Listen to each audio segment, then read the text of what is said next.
So let's talk about Otto versus Pjanic. Like who is the loser, who is the gainer between both of them? Because someone needs to tell me Barcelona. what is Barcelona smoking. Barcelona Please, is someone, loser. what are they Barcelona. smoking? Someone they need to tell me what they are smoking. I need to know what they are smoking, please. I need to know. I think What are I they think the smoking? question I think the question is what have they been smoking over the last 3-4 seasons with the transfers and the Yes. players they've purchased.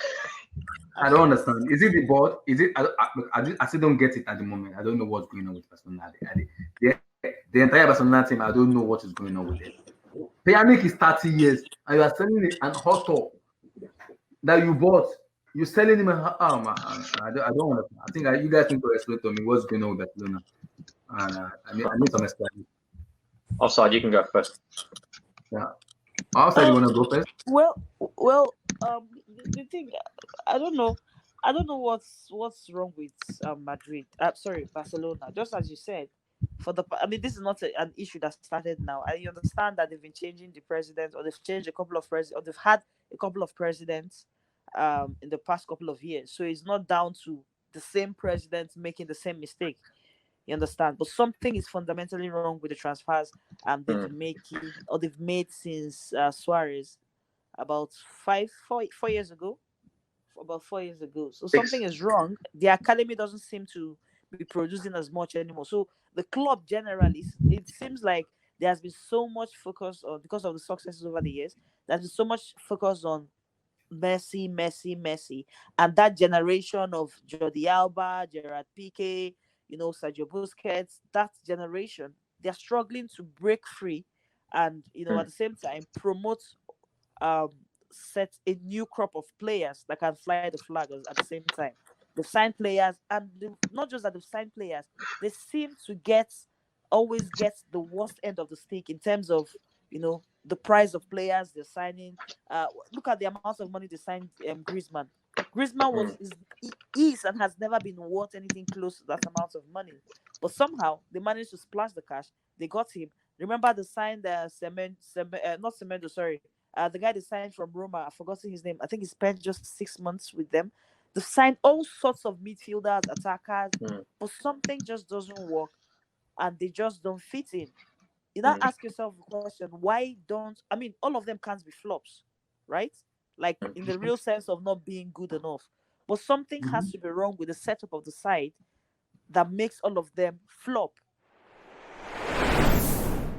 So, LB, what's your take on them? Pjanic and them Otto.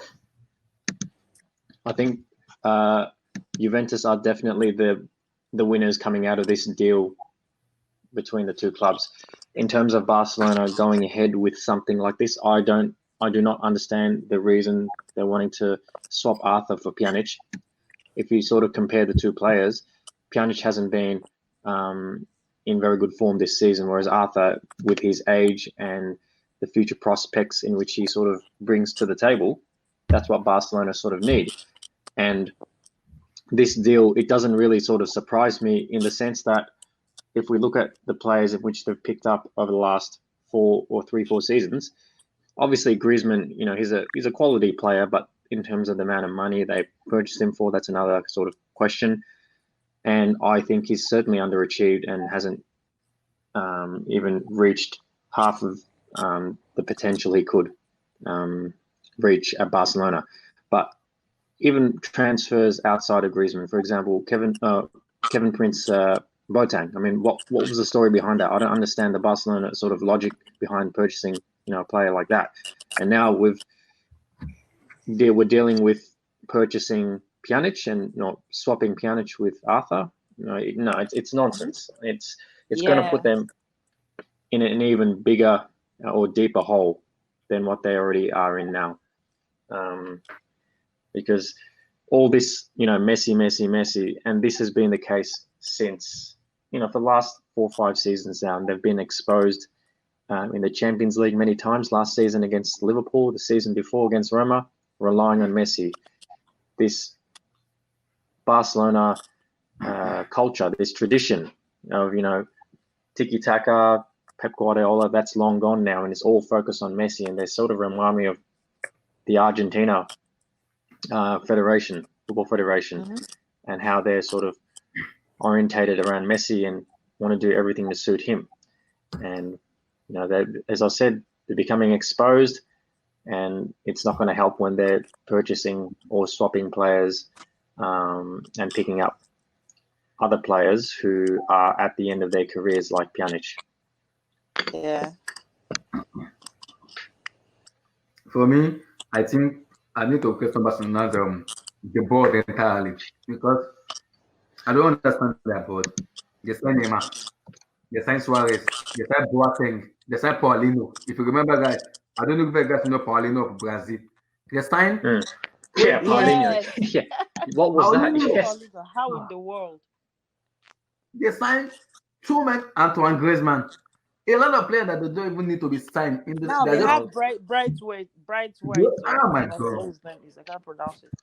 I don't understand Barcelona at the moment. I don't know. They are way forward. I don't know where they are heading to. Maybe they are going forward, they are going backward. I don't understand. It's only Messi that. Imagine Messi leaving that team, and they're not gonna. Who are they going to rely on if Messi doesn't play for them anymore? Who? Barcelona will fall with a very mighty thought.